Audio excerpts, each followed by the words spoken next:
The Red-Headed League by Sir Arthur Conan Doyle. Narrated by Peter Silverleaf.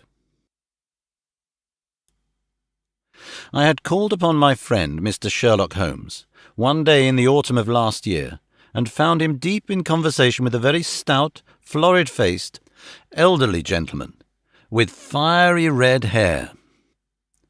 With an apology for my intrusion, I was about to withdraw when Holmes pulled me abruptly into the room and closed the door behind me. "You could not possibly have come at a better time, my dear Watson," he said cordially. "I was afraid that you were engaged." "So I am, very much so." "Then I can wait in the next room." "Not at all. This gentleman, Mr. Wilson, has been my partner and helper in many of my most successful cases, and I have no doubt that he will be of the utmost use to me in yours also." The stout gentleman half rose from his chair and gave a bob of greeting, with a quick, little questioning glance from his small, fat, encircled eyes. "Try the settee," said Holmes, relapsing into his armchair and putting his fingertips together, as was his custom when in judicial moods. "I know, my dear Watson, that you share my love of all that is bizarre and outside the conventions and humdrum routine of everyday life.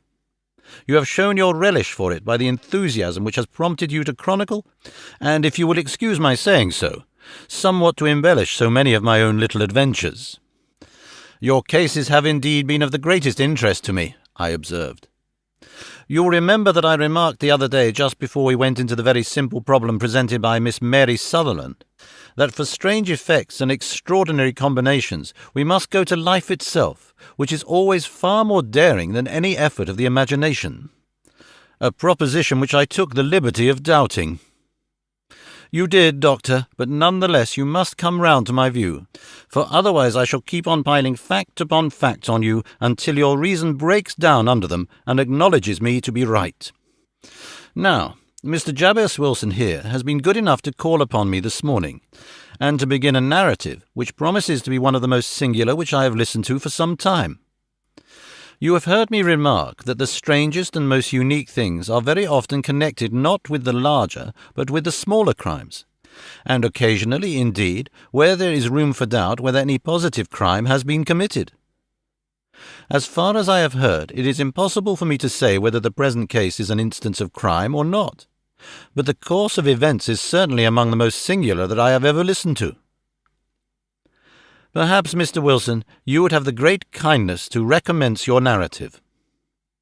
I ask you not merely because my friend Dr. Watson has not heard the opening part, but also because the peculiar nature of the story, which makes me anxious to have every possible detail from your lips. As a rule, when I have heard some slight indication of the course of events, I am able to guide myself by the thousands of other similar cases which occur to my memory. In the present instance, I am forced to admit that the facts are, to the best of my belief, unique." The portly client puffed out his chest with an appearance of some little pride and pulled a dirty and wrinkled newspaper from the inside pocket of his greatcoat. As he glanced down the advertisement column, with his head thrust forward and the paper flattened out upon his knee, I took a good look at the man and endeavoured, after the fashion of my companion, to read the indications which might be presented by his dress or appearance. I did not gain very much, however, by my inspection. Our visitor bore every mark of being an average commonplace British tradesman, obese, pompous, and slow. He wore rather baggy grey shepherd's check trousers, a not over-clean black frock-coat, unbuttoned in the front, and a drab waistcoat with a heavy brassy Albert chain, and a square, pierced bit of metal dangling down as an ornament. A frayed top hat and a faded brown overcoat with a wrinkled velvet collar lay upon a chair beside him. Altogether, look as I would, there was nothing remarkable about the man save his blazing red head and the expression of extreme chagrin and discontent upon his features. Sherlock Holmes's quick eye took in my occupation, and he shook his head with a smile as he noticed my questioning glances. Beyond the obvious facts that he has at some time done manual labour, that he takes snuff, that he is a Freemason, that he has been in China, and that he has done a considerable amount of writing lately, I can deduce nothing else. Mr. Jabez Wilson started up in his chair with his forefinger upon the paper, but his eyes upon my companion. "How in the name of good fortune did you know all that, Mr. Holmes?" he asked. "How did you know, for example, that I did manual labour? It's as true as gospel, for I began as a ship's carpenter. Your hands, my dear sir, your right hand is quite a size larger than your left. You have worked with it, and the muscles are more developed." "Well, the snuff, then, and the Freemasonry." "I won't insult your intelligence by telling you how I read that, especially as, rather against the strict rules of your order, you use an arc and compass breastpin." "Ah, of course, I forgot that. But the writing?" "What else can be indicated by that right cuff so very shiny for 5 inches, and the left one with the smooth patch near the elbow, where you rest it upon the desk? Well, but China." "The fish you have tattooed immediately above your right wrist could only have been done in China. I have made a small study of tattoo marks, and have even contributed to the literature of the subject. That trick of staining the fish's scales of a delicate pink is quite peculiar to China. When, in addition, I see a Chinese coin hanging from your watch chain, the matter becomes even more simple." Mr. Jabez Wilson laughed heavily. "Well, I never," said he. "I thought at first you had done something clever, but I see that there was nothing in it after all." "I begin to think, Watson," said Holmes, "that I make a mistake in explaining. Omne ignotum pro magnifico, you know. And my poor little reputation, such as it is, will suffer shipwreck if I am so candid. Can you not find the advertisement, Mr. Wilson?" "Yes, I have got it now," he answered with his thick red finger planted halfway down the column. "Here it is. This is what began it all. You just read it for yourself, sir." I took the paper from him and read as follows. "To the Red-Headed League. On account of the bequest of the late Ezekiah Hopkins of Lebanon, Pennsylvania, USA, there is now another vacancy open which entitles a member of the League to a salary of £4 a week for purely nominal services. All red-headed men who are sound in body and mind and above age of 21 years are eligible. Apply in person on Monday at 11 o'clock to Duncan Ross at the offices of the League, 7 Pope's Court, Fleet Street." "What on earth does this mean?" I ejaculated after I had twice read over the extraordinary announcement. Holmes chuckled and wriggled in his chair, as was his habit when in high spirits. "It is a little off the beaten track, isn't it?" said he. "And now, Mr. Wilson, off you go at scratch and tell us all about yourself, your household, and the effect which this advertisement had upon your fortunes. You will first make a note, Doctor, of the paper and the date. It is the Morning Chronicle of April 27, 1890, just 2 months ago." "Very good. Now, Mr. Wilson." "Well, it is just as I have been telling you, Mr. Sherlock Holmes," said Jabez Wilson, mopping his forehead. "I have a small pawnbroker's business at Coburg Square near the city. It's not a very large affair, and of late years it has not done more than just give me a living. I used to be able to keep 2 assistants, but now I only keep 1, and I would have a job to pay him, but that he is willing to come for half wages so as to learn the business." "What is the name of this obliging youth?" asked Sherlock Holmes. "His name is Vincent Spaulding, and he's not such a youth either. It's hard to say his age. I should not wish a smarter assistant, Mr. Holmes, and I know very well that he could do better for himself and earn twice what I am able to give him. But after all, if he is satisfied, why should I put ideas in his head?" "Why, indeed. You seem most fortunate in having an employee who comes under the full market price. It is not a common experience among employers in this age. I don't know that your assistant is not as remarkable as your advertisement." "Oh, he has his faults too," said Mr. Wilson. "Never was such a fellow for photography. Snapping away with a camera when he ought to be improving his mind, and then diving down into the cellar like a rabbit into its hole to develop his pictures. That is his main fault, but on the whole he's a good worker. There's no vice in him." "He is still with you, I presume?" "Yes, sir. He and a girl of 14 who does a bit of simple cooking and keeps the place clean. That's all I have in the house. for I am a widower and never had any family. We live very quietly, sir, the three of us, and we keep a roof over our heads and pay our debts if we do nothing more. The first thing that put us out was that advertisement. Spaulding, he came down into the office just this day 8 weeks, with this very paper in his hand, and he says, 'I wish to the Lord, Mr. Wilson, that I was a red-headed man.' 'Why that?' I asks. 'Why,' says he, 'here's another vacancy on the League of the Red-Headed Men. It's worth quite a little fortune to any man who gets it, and I understand that there are more vacancies than there are men, so that the trustees are at their wits' end what to do with the money. If my hair would only change colour, here's a nice little crib all ready for me to step into.' 'Why is that, then?' I asked.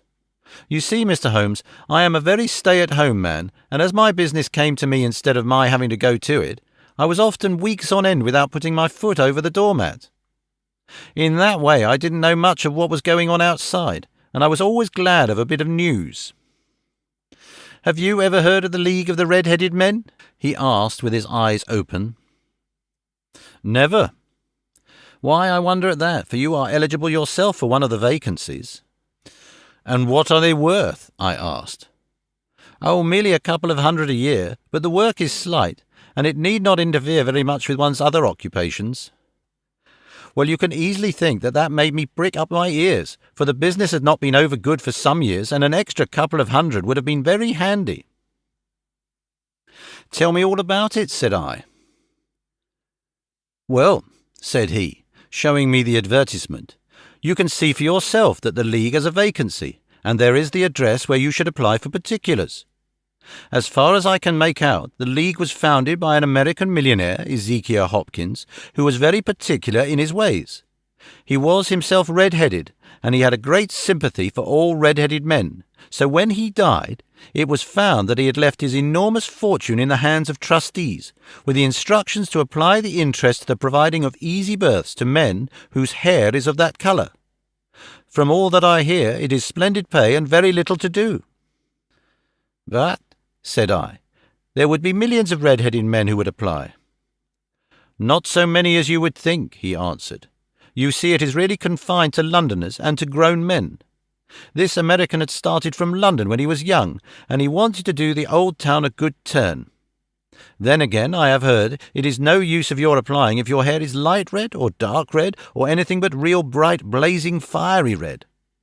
Now, if you cared to apply, Mr. Wilson, you would just walk in, but perhaps it would hardly be worth your while to put yourself out of the way for the sake of a few £100. Now, it is a fact, gentlemen, as you may see for yourselves, that my hair is of a very full and rich tint, so that it seemed to me that if there was to be any competition in the matter, I stood as good a chance as any man that I have ever met.' Vincent Spaulding seemed to know so much about it that I thought he might prove useful. So I just ordered him to put up the shutters for the day and to come right away with me. He was very willing to have a holiday, so we shut the business up and started off for the address that was given us in the advertisement. I hope I never see such a sight as that again, Mr. Holmes. From north, south, east and west, every man who had a shade of red in his hair had tramped into the city to answer the advertisement. Fleet Street was choked with red-headed folk, and Pope's Court looked like a coster's orange barrow. I should not have thought that there were so many in the whole country as were brought together by that single advertisement. Every shade of colour they were: straw, lemon, orange, brick, Irish setter, liver, clay. But as Spaulding said, there were not many who had the real vivid flame-coloured tint. When I saw how many were waiting, I would have given up in despair, but Spaulding would not hear of it. How he did it I could not imagine, but he pushed and pulled and butted until he got me through the crowd and right up to the steps which led to the office. There was a double stream upon the stair, some going up in hope and some coming back dejected, but we wedged in as well as we could and soon found ourselves in the office. "Your experience has been a most entertaining one," remarked Holmes, as his client paused and refreshed his memory with a huge pinch of snuff. "Pray, continue your very interesting statement." There was nothing in the office but a couple of wooden chairs and a deal table, behind which sat a small man with a head that was even redder than mine. He said a few words to each candidate as he came up, and then he always managed to find some fault in them which would disqualify them. Getting a vacancy did not seem to be such a very easy matter after all.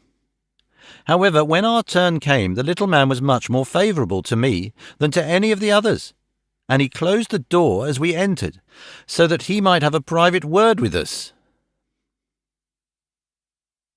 "This is Mr. Jabez Wilson," said my assistant, "and he is willing to fill a vacancy in the League." "And he is admirably suited for it," the other answered. "He has every requirement. I cannot recall when I have seen anything so fine." He took a step backward, cocked his head on one side, and gazed at my hair until I felt quite bashful. Then suddenly he plunged forward, wrung my hand, and congratulated me warmly on my success. "It would be an injustice to hesitate," said he. "You will, however, I am sure, excuse me for taking an obvious precaution." With that he seized my hair in both hands and tugged until I yelled with pain. "There is water in your eyes," said he as he released. "I perceive that all is as it should be. But we have to be careful, for we have twice been deceived by wigs and once by paint. I could tell you tales of cobbler's wax which would disgust you with human nature." He stepped over to the window and shouted through it at the top of his voice that the vacancy was filled. A groan of disappointment came up from below, and the folk all trooped away in different directions until there was not a redhead to be seen except my own and that of the manager. "My name," said he, "is Mr. Duncan Ross, and I am myself one of the pensioners upon the fund left of our noble benefactor. Are you married, Mr. Wilson? Have you family?" I answered that I had not. His face fell immediately. "Dear me," he said gravely, "that is very serious indeed. I am sorry to hear you say that. The fund was, of course, for the propagation and spread of the redheads, as well as for their maintenance. It is exceedingly unfortunate that you should be a bachelor." My face lengthened at this, Mr. Holmes, for I thought that I was not to have the vacancy after all. But after thinking it over for a few minutes, he said that it would be all right. "In the case of another," said he, "the objection might be fatal, but we must stretch a point in favour of a man with such a head of hair as yours. When shall you be able to enter upon your new duties?" "Well, it is a little awkward, for I have a business already," said I. "Oh, never mind that, Mr. Wilson," said Vincent Spaulding. "I shall be able to look after that for you." "What would be the hours?" I asked. 10 to 2. Now, a pawnbroker's business is mostly done of an evening, Mr. Holmes, especially Thursday and Friday evening, which is just before payday, so it would suit me very well to earn a little in the mornings. Besides, I knew that my assistant was a good man, and that he would see to anything that turned up. "That would suit me very well," said I. "And the pay?" "Is £4 a week." "And the work?" "Is purely nominal." "What do you call purely nominal?" "Well, you have to be in the office, or at least in the building, the whole time. If you leave, you forfeit your whole position forever. The will is very clear upon that point. You don't comply with the conditions if you budge from the office during that time." "It's only 4 hours a day, and I should not think of leaving," said I. "No excuse will avail," said Mr. Duncan Ross. "Neither sickness, nor business, nor anything else. There you must stay, or you lose your billet." "And the work?" "Is to copy out the Encyclopaedia Britannica. There is the first volume of it in that press. You must find your own ink, pens, and blotting paper. But we provide this table and chair. Will you be ready tomorrow?" "Certainly," I answered. "Then goodbye, Mr. Jabez Wilson, and let me congratulate you once more on the important position which you have been fortunate enough to gain." He bowed me out of the room, and I went home with my assistant, hardly knowing what to say or do. I was so pleased at my own good fortune. Well, I thought the matter all day, and by evening I was in low spirits again, for I had quite persuaded myself that the whole affair must be some great hoax or fraud, though what its object might be I could not imagine. It seemed altogether past belief that anyone can make such a will, or that they would pay such a sum for doing anything so simple as copying out the Encyclopaedia Britannica. Vincent Spaulding did what he could to cheer me up, but by bedtime I had reasoned myself out of the whole thing. However, in the morning I determined to have a look at it anyhow, so I bought a penny bottle of ink, and with a quill pen and 7 sheets of foolscap paper, I started off for Pope's Court. Well, to my surprise and delight, everything was as right as possible. The table was set out ready for me, and Mr. Duncan Ross was there to see that I got fairly to work. He started me off upon the letter A, and then he left me, but he would drop in from time to see that all was right with me. At 2 o'clock he bade me good day, complimented me upon the amount that I had written, and locked the door of the office after me. This went on day after day, Mr. Holmes, and on Saturday the manager came in and planked down 4 golden sovereigns for my week's work. It was the same the next week, and then the same the week after. Every morning I was there at 10, and every afternoon I left by 2. By degrees Mr. Duncan Ross took to coming in only once of a morning, and then, after a time, he did not come in at all. Still, of course, I never dared to leave the room for an instant, for I was not sure when he might come, and the billet was such a good one, and it suited me so well, that I would not risk the loss of it. 8 weeks passed away like this, and I had written about abbots and archery, and armour and architecture and Attica, and hoped with diligence that I might get on to the bees before very long.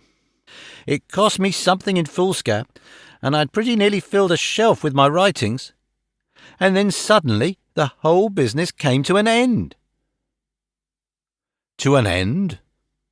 Yes, sir, and no later than this morning. I went to my work as usual at 10 o'clock, but the door was shut and locked, with a little square of cardboard hammered onto the middle of the panel with a tack.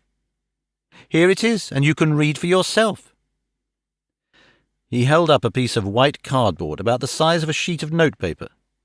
It read in this fashion: The Red-Headed League is dissolved. October 9, 1890. Sherlock Holmes and I surveyed this curt announcement and the rueful face behind it, until the comical side of the affair so completely overtopped every other consideration that we both burst out into a roar of laughter. "I cannot see there is anything very funny," cried our client, flushing up to the roots of his flaming head. "If you can do nothing better than laugh at me, I can go elsewhere." "No, no," cried Holmes, shoving him back into the chair from which he had half risen. "I really wouldn't miss your case for the world. It is most refreshingly unusual. But there is, if you will, excuse my saying so, something just a little funny about it. Pray, what steps did you take when you found the card upon the door?" "I was staggered, sir. I did not know what to do. Then I called at the offices round, but none of them seemed to know anything about it. Finally, I went to the landlord, who is an accountant living on the ground floor, and I asked him if he could tell me what had become of the Red-Headed League. He said that he had never heard of any such body. Then I asked him who Mr. Duncan Ross was. He answered that the name was new to him. "Well," said I, "the gentleman at number 4. "What, the red-headed man?" "Yes." "Oh," said he. "His name was William Morris. He was a solicitor and was using my room as a temporary convenience until his new premises were ready. He moved out yesterday." "Where could I find him?" "Oh, at his new offices. He did tell me the address.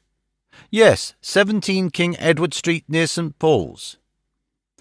I started off, Mr. Holmes, but when I got to that address, it was a manufactory of artificial kneecaps, and no one in it had ever heard of either Mr. William Morris or Mr. Duncan Ross. "And what did you do then?" asked Holmes. "I went home to Saxe Coburg Square, and I took the advice of my assistant. But he could not help me in any way. He could only say that if I waited I should hear by post. But that was not quite good enough, Mr. Holmes. I did not wish to lose such a place without a struggle, so, as I had heard that you were good enough to give advice to poor folk who were in need of it, I came right away to you." "And you did very wisely," said Holmes. "Your case is an exceedingly remarkable one, and I shall be happy to look into it. From what you have told me, I think that it is possible that graver issues hang from it than might at first sight appear." "Grave enough," said Mr. Jabez Wilson. "Why, I've lost £4 a week." "As far as you are personally concerned," remarked Holmes, "I do not see that you have any grievance against this extraordinary league. On the contrary, you are, as I understand, richer by some £30, to say nothing of the minute knowledge which you have gained on every subject which comes under the letter A. You have lost nothing by them."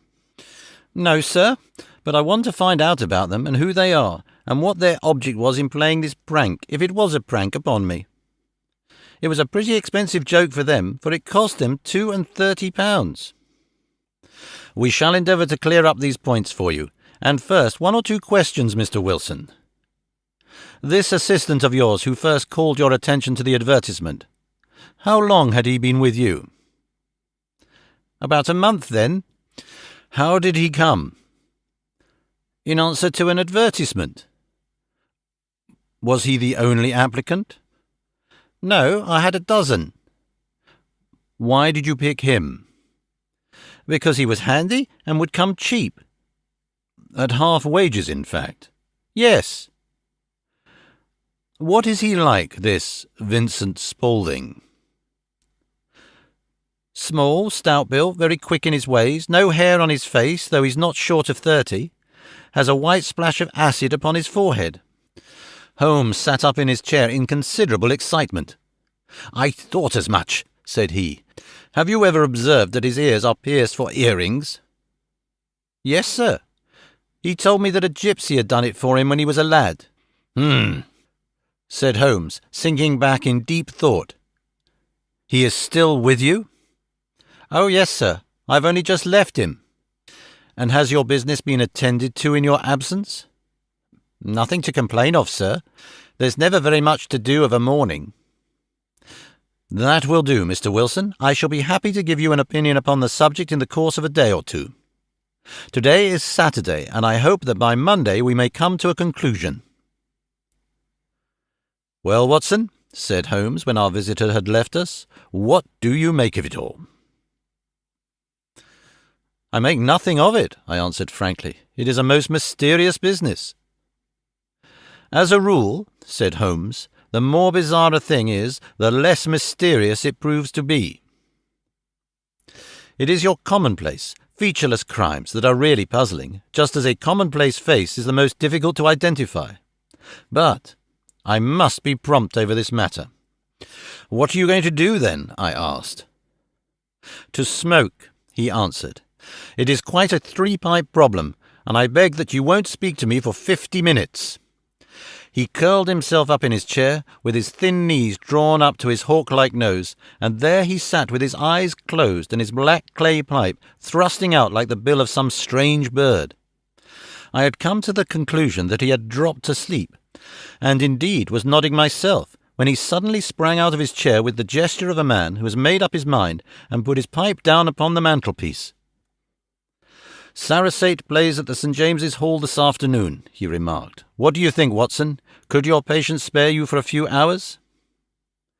"I have nothing to do today. My practice is never very absorbing." "Then put on your hat and coat. I am going through the city first, and we can have some lunch on the way. I observe that there is a good deal of German music on the programme, which is rather more to my taste than Italian or French. It is introspective, and I want to introspect. Come along." We travelled by the Underground as far as Aldersgate, and a short walk took us to Saxe-Coburg Square, the scene of the singular story which we had listened to in the morning. It was a poky little shabby-genteel place where 4 lines of dingy 2-storied brick houses looked out into a small railed-in enclosure, where a lawn of weedy grass and a few clumps of faded laurel bushes made a hard fight against a smoke-laden and uncongenial atmosphere. 3 gilt balls and a brown board with Jabez Wilson in white letters upon a corner house announced the place where our red-headed client carried on his business. Sherlock Holmes stepped in front of it, with his head on one side, and looked it all over, with his eyes shining brightly between puckered lids. Then he walked slowly up the street, and then down again to the corner, still looking keenly at the houses. Finally he returned to the pawnbroker's, and, having thumped vigorously upon the pavement with his stick 2 or 3 times, he went up to the door and knocked. It was instantly opened by a bright-looking, clean-shaven young fellow, who asked him to step in. "Thank you," said Holmes. "I only wish to ask you how you would go from here to the Strand." "3rd right, 4th left," answered the assistant promptly, closing the door. "Smart fellow that," observed Holmes as we walked away. "He is, in my judgment, the 4th smartest man in London, and for daring I am not sure that he has not a claim to be 3rd.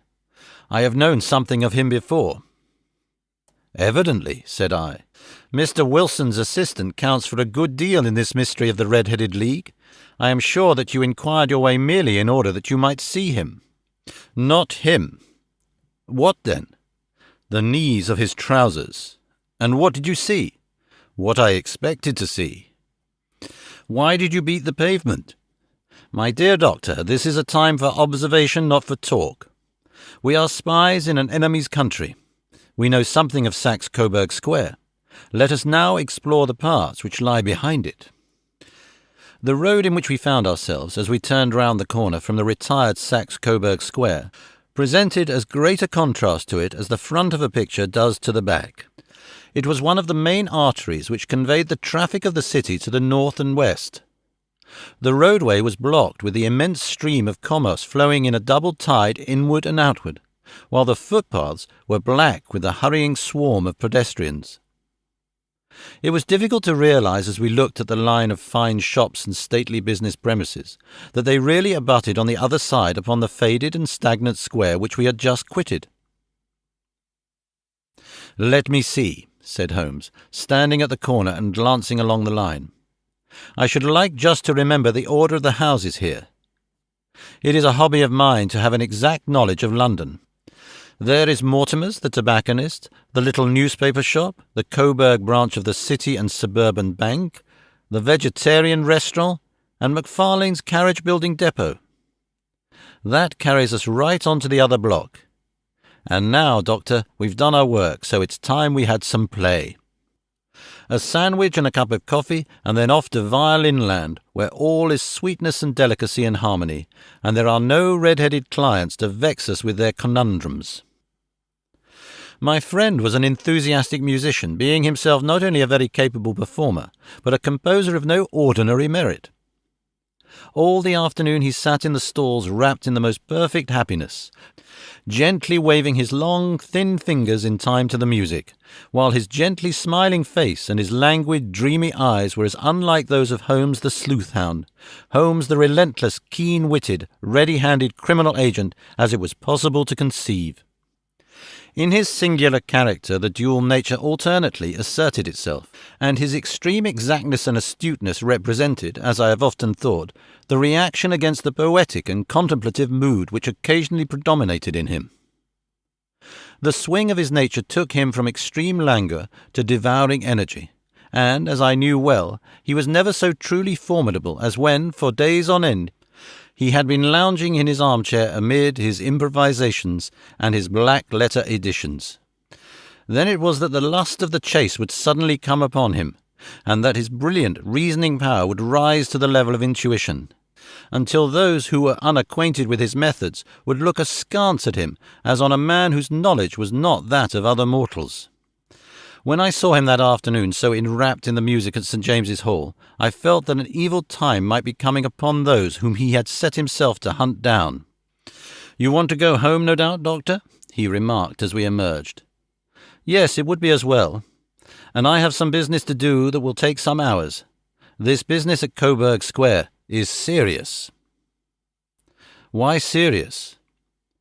"A considerable crime is in contemplation. I have every reason to believe that we shall be in time to stop it. But today being Saturday rather complicates matters. I shall want your help tonight." "At what time?" 10 will be early enough." "I shall be at Baker Street at 10. "Very well. And I say, Doctor, there may be some little danger, so kindly put your army revolver in your pocket." He waved his hand, turned on his heel, and disappeared in an instant among the crowd. I trust that I am not more dense than my neighbours, but I was always oppressed with a sense of my own stupidity in my dealings with Sherlock Holmes. Here I had heard what he had heard, I had seen what he had seen, and yet from his words it was evident that he saw clearly not only what had happened, but what was about to happen, while to me the whole business was still confused and grotesque. As I drove home to my house in Kensington, I thought over it all, from the extraordinary story of the red-headed copier of the encyclopedia down to the visit to Saxe-Coburg Square, and the ominous words with which he had parted from me. What was this nocturnal expedition, and why should I go armed? Where were we going, and what were we to do? I had the hint from Holmes that this smooth-faced pawnbroker's assistant was a formidable man, a man who might play a deep game. I tried to puzzle it out, but gave it up in despair, and set the matter aside until night should bring an explanation. It was 9:15 when I started from home and made my way across the park, and so through Oxford Street to Baker Street. 2 hansoms were standing at the door, and as I entered the passage I heard the sound of voices from above. On entering his room I found Holmes in animated conversation with 2 men, one of whom I recognized as Peter Jones, the official police agent, while the other was a long, thin, sad-faced man with a very shiny hat and oppressively respectable frock-coat. "Ah, our party is complete," said Holmes, buttoning up his pea-jacket and taking his heavy hunting crop from the rack. "Watson, I think you know Mr. Jones of Scotland Yard. Let me introduce you to Mr. Merryweather, who is to be our companion in tonight's adventure." "We're hunting in couples again, Doctor, you see," said Jones in his consequential way. "Our friend here is a wonderful man for starting a chase. All he wants is an old dog to help him do the running down." "I hope a wild goose may not prove to be the end of our chase," observed Mr. Merryweather gloomily. "You may place considerable confidence in Mr. Holmes, sir," said the police agent loftily. "He has his own little methods, which are, if you won't mind my saying so, just a little too theoretical and fantastic, but he has the makings of a detective in him. It is not too much to say that once or twice, as in that business of the Sholto murder and the Agra treasure, he has been more nearly correct than the official force." "Oh, if you say so, Mr. Jones, it is all right," said the stranger with deference. "Still, I confess that I miss my rubber.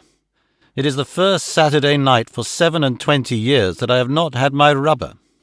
"I think you will find," said Sherlock Holmes, "that you will play for a higher stake tonight than you have ever done yet, and that the play will be more exciting. For you, Mr. Merryweather, the stake will be some £30,000, and for you, Jones, it will be the man upon whom you wish to lay your hands." "John Clay, the murderer, thief, smasher, and forger. He's a young man, Mr. Merryweather, but he is at the head of his profession, and I would rather have my bracelets on him than on any criminal in London. He's a remarkable man, is young John Clay.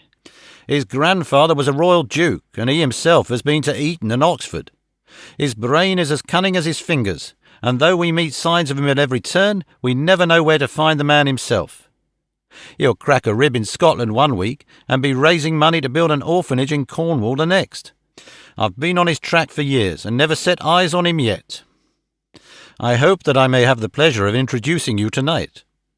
I have had 1 or 2 little turns also with Mr. John Clay, and I agree with you that he is at the head of his profession. It is past 10, however, and quite time we started. If you 2 will take the first hansom, Watson and I will follow in the second." Sherlock Holmes was not very communicative during the long drive, and lay back in the cab humming the tunes which he had heard in the afternoon. We rattled through an endless labyrinth of gaslit streets until we emerged into Farringdon Street. "We are close there now," my friend remarked. "This fellow Merryweather is a bank director, and personally interested in the matter.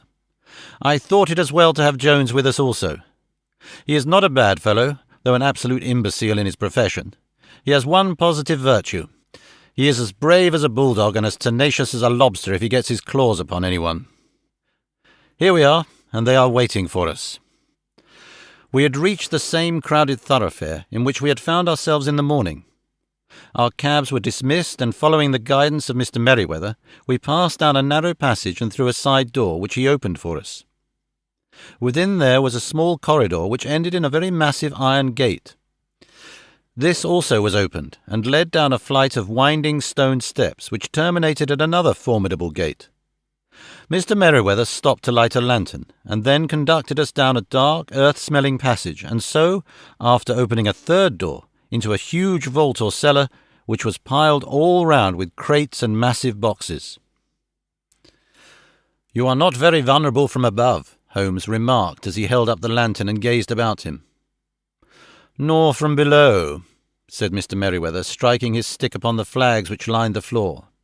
"Why, dear me, it sounds quite hollow," he remarked, looking up in surprise. "I must really ask you to be a little more quiet," said Holmes severely. "You have already imperilled the whole success of our expedition.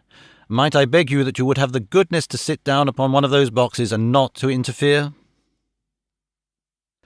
The solemn Mr. Merryweather perched himself upon a crate with a very injured expression upon his face, while Holmes fell upon his knees upon the floor and, with the lantern and a magnifying lens, began to examine minutely the cracks between the stones.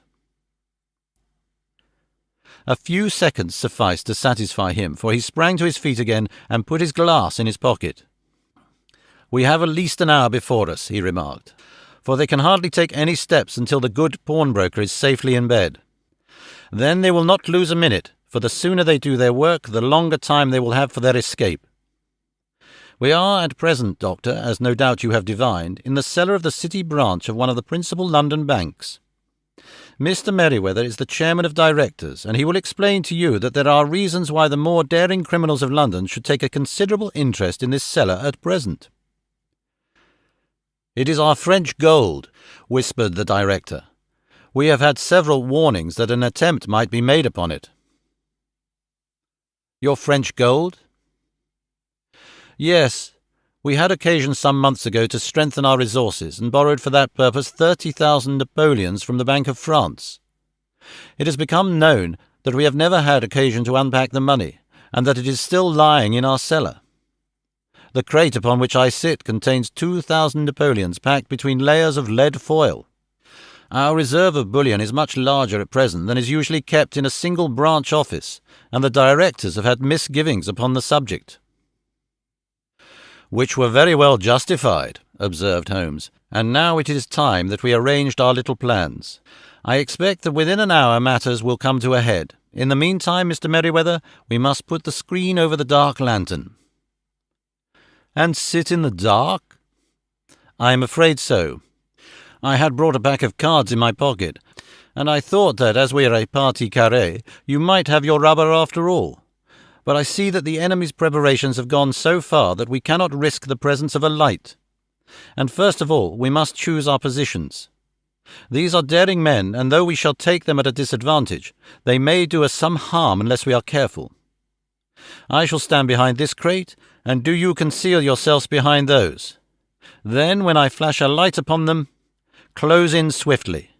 If they fire, Watson, have no compunction about shooting them down." I placed my revolver cocked upon the top of the wooden case behind which I crouched.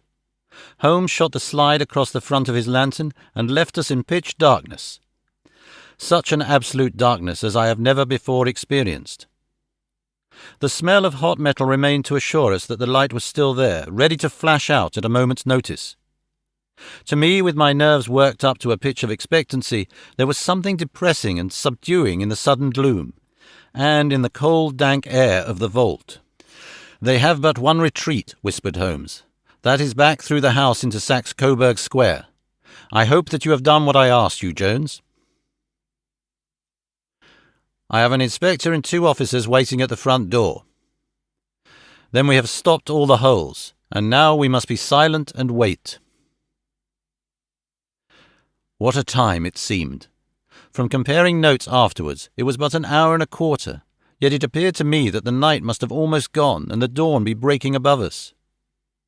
My limbs were weary and stiff, for I feared to change my position, yet my nerves were worked up to the highest pitch of tension, and my hearing was so acute that I could not only hear the gentle breathing of my companions, but I could distinguish the deeper, heavier in-breath of the bulky Jones from the thin, sighing note of the bank director.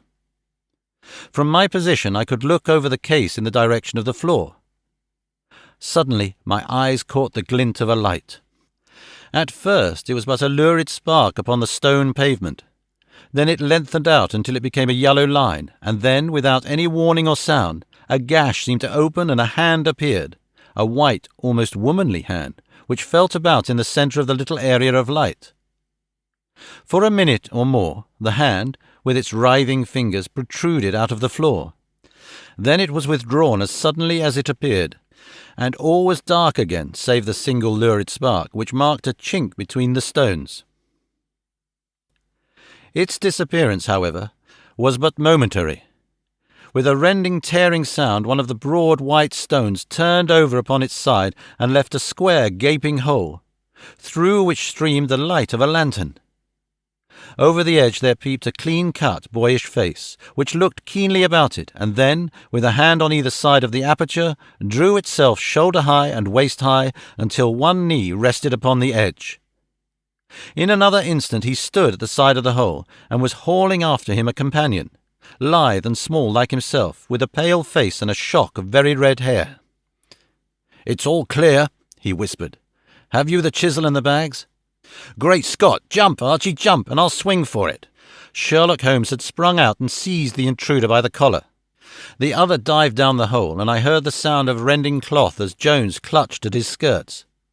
The light flashed upon the barrel of a revolver, but Holmes' hunting crop came down on the man's wrist, and the pistol clinked upon the stone floor. "It's no use, John Clay," said Holmes blandly. "You have no chance at all."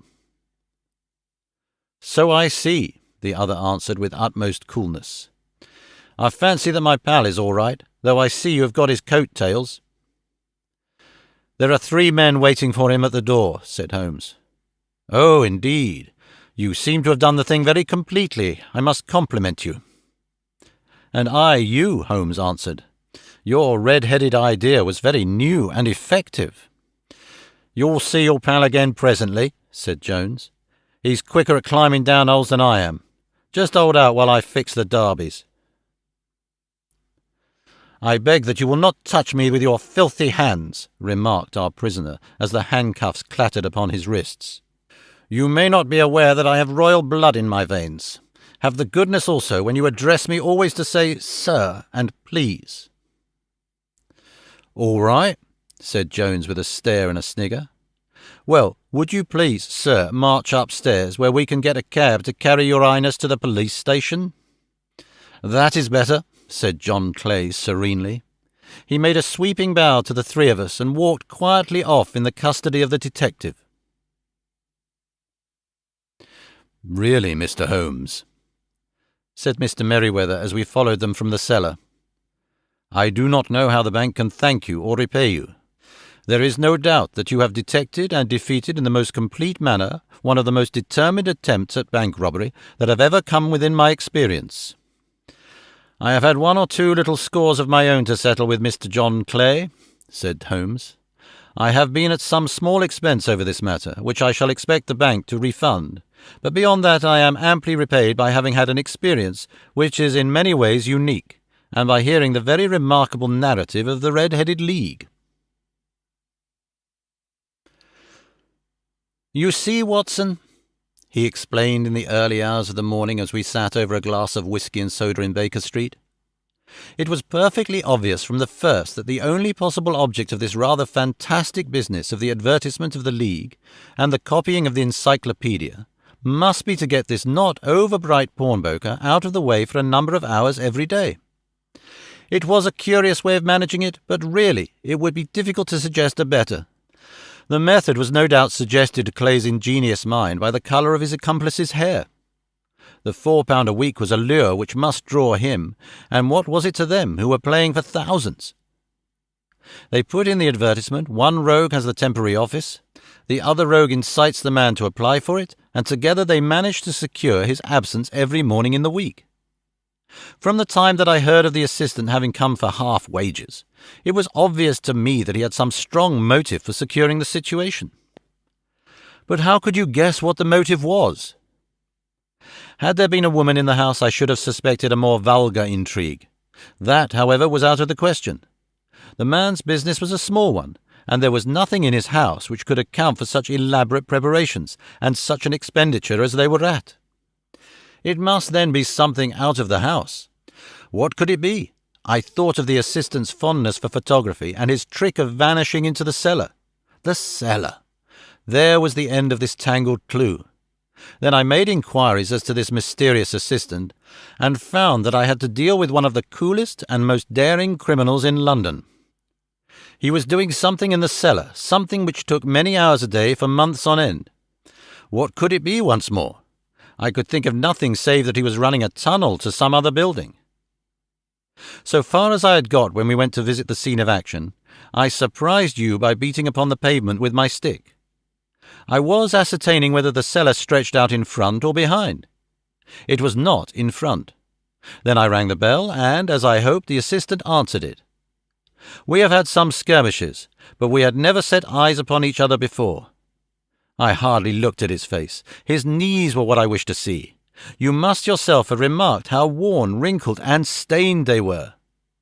They spoke of those hours of burrowing.